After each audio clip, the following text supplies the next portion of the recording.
தனுஷ் நடிகர் நெப்போலியனின் மூத்த மகன்.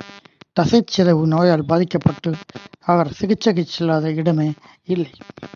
இப்போது அவருக்கு உடல் நலம் சற்று தேறியிருப்பதாக கூறி திருமண நிச்சயதார்த்தமும் நடந்து முடிந்துவிட்டது. ஆனால் இந்த நோய்க்கு தீர்வே இல்லை என்றும் இவர்கள் குழந்தை பெற்றுக்கொள்ள முடியாது என்றும் வாழ்நாள் பூராவும் நாற்காலியில் தான் இருக்க வேண்டும் என்றும் பிரபல மருத்துவர்கள் கருத்து தெரிவித்திருக்கிறார்கள். இந்நிலையில் அவரது திருமண நிச்சயதார்த்தம் எத்தனையும் தெரிந்து கொண்டுதான் அந்த பெண் திருமணத்திற்கு சம்மதித்திருக்க வேண்டும். என்ன தியாக உள்ளம் அந்த பெண்ணுக்கு என்றுதான் கூற வேண்டும்.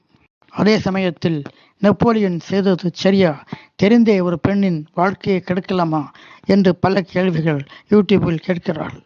எல்லாம் தெரிந்துதான் அந்த பெண் சம்மதித்திருக்கிறாள் என்றால் மற்றவர்கள் கருத்துக்கு இடமே இல்லை.